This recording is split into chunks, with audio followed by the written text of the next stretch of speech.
Howdy.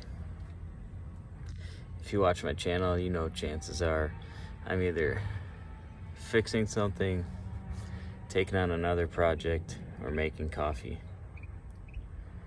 Well, I wish I was taking on a project or making coffee, but today I'm fixing something.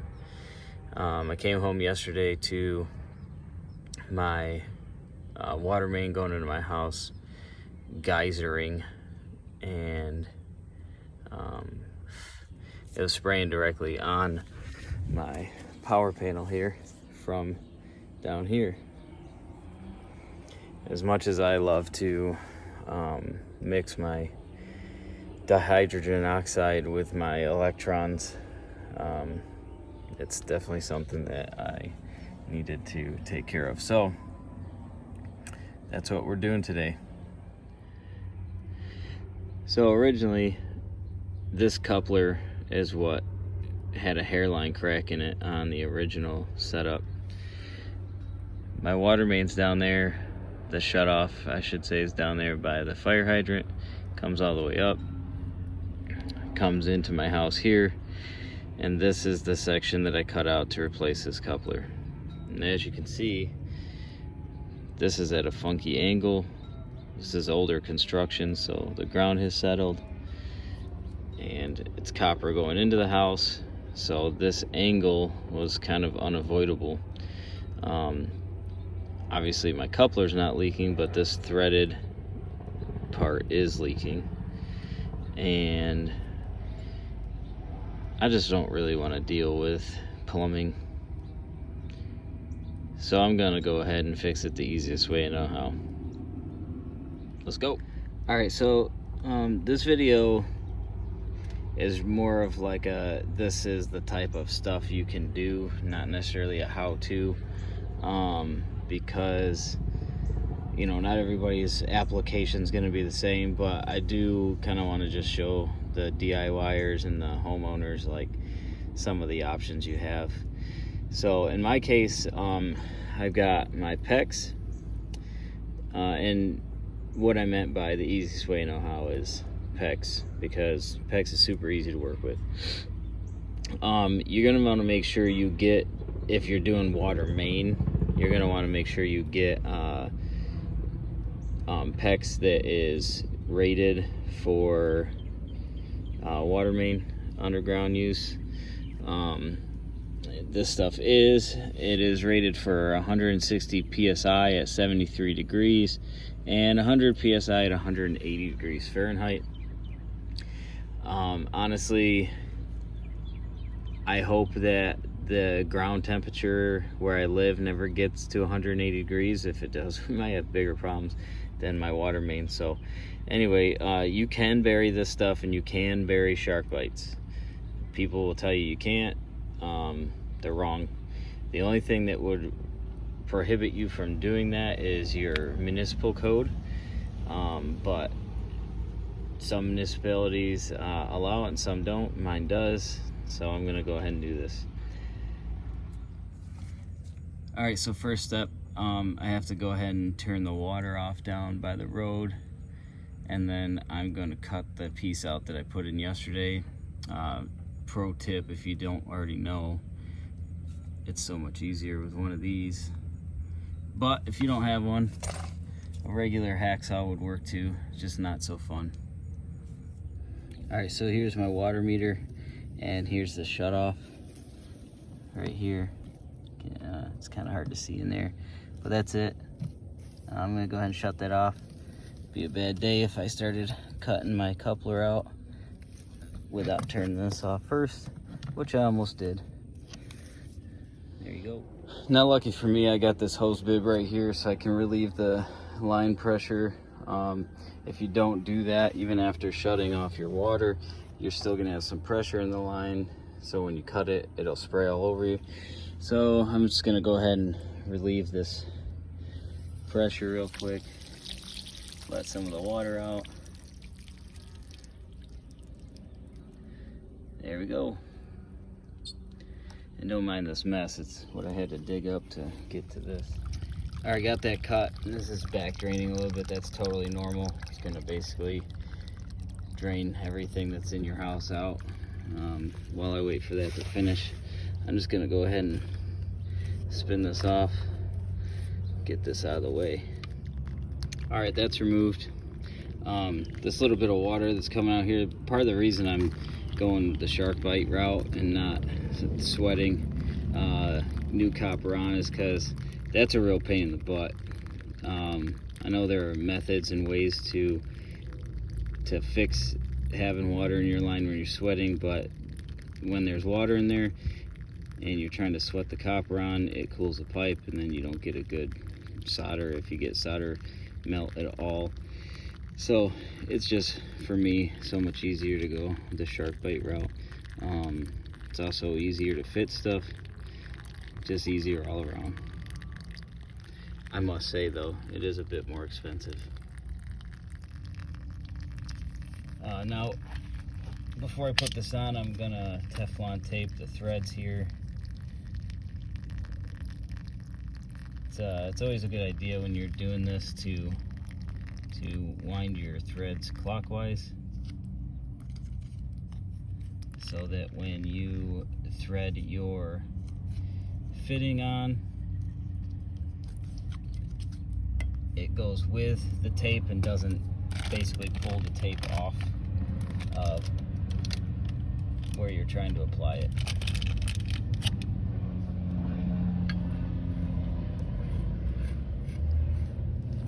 Thread my brass coupler on here, and this is a coupler because I have 3/4 inch line going into my house and 1 inch PVC, so I'm adapting up to the 1 inch with this brass coupler, since the hardware store didn't have my parts that I would have preferred, but that's okay. We'll get the job done either way. There's more than one way to skin a cat. Some ways are better, but that doesn't mean other ways don't work.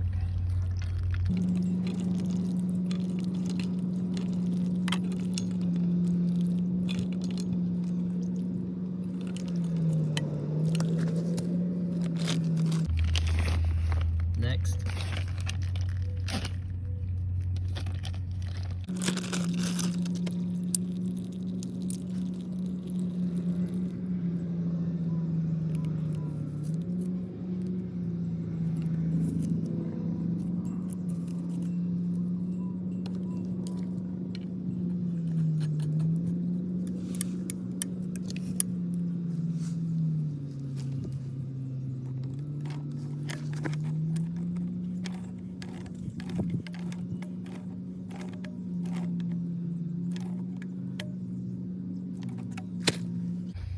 you want to be careful when you're working here, not to bend your copper or kink it, or it looks like previous owner maybe or somebody else working on it definitely put a nick in it. Not that big of a deal, but if you crack that, man, you're probably in a world of hurt for not an impossible job, but definitely an annoying job. Next, you're going to want to grab your PEX. This one's going to be a little bit tricky to measure out, but being that I don't need so much and I've got 5 feet of it here, I definitely will have multiple attempts to get it right if I need them. We'll try to do it on the first shot.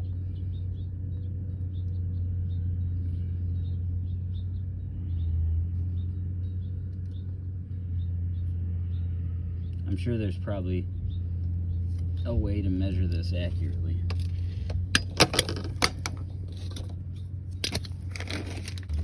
So what I have here is a PEX to PVC adapter.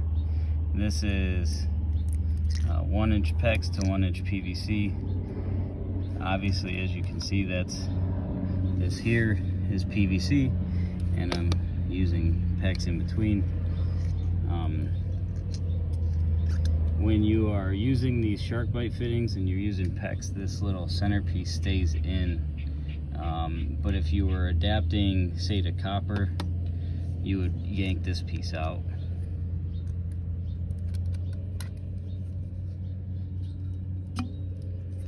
So you could just slide it right on there. Not all the fittings come with this little release. This is a 3/4 inch release that I had from another project. It's always good. They're like $2, maybe $3. It's always good to pick one up, because if you end up having to disassemble and reconfigure, it'll be nearly impossible to get that off there without that little fitting, or without that little tool.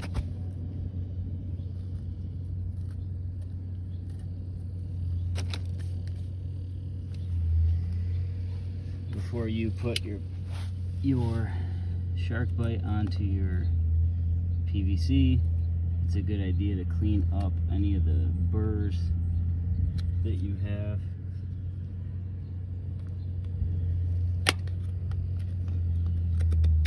You can use sandpaper.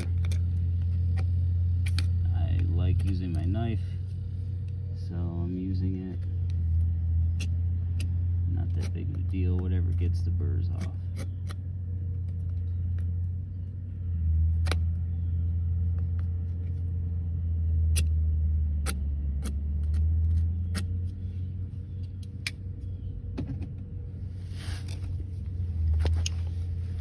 Now I'm gonna put the PEX on this side first, and then I will, because this side has a lot more play in it and less risk of breaking than at this side.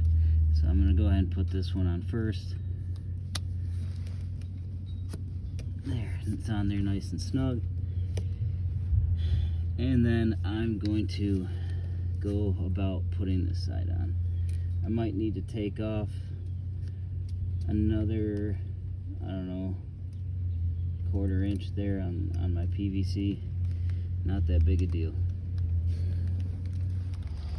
Alright, I'm all hooked up with my PEX adapted to my PVC, adapted to my home copper.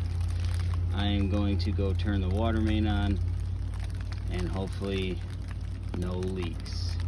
Let's go. Alright, water's back on.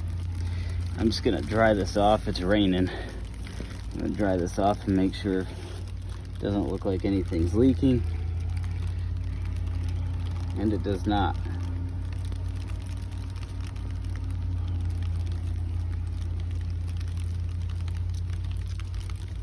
That's amazing. Another thing too, real quick, if you are doing threaded, and like in this space here where it's threaded to the PEX to the copper, you can actually tighten these down more if you didn't get them tightened good enough in the first go around. It'll just spin on here, no big deal. It's raining right now. I got a couple of beads of water dripping, but I think that's from the rain. I'm gonna come back out when the rain stops and double check, but initial indications look like it is not leaking. Sweet. All right, the last thing every good homeowner DIYer should do is op test their work. So I'm just gonna make sure the water runs in this case. Definitely works. Awesome. Thanks for watching, guys. If you found this video useful or entertaining in any way, please feel free to like and subscribe or share, or all three. Also, if you got any tips for me as a homeowner to make my home ownership DIY skills better, then by all means leave a comment. I would love to hear from you.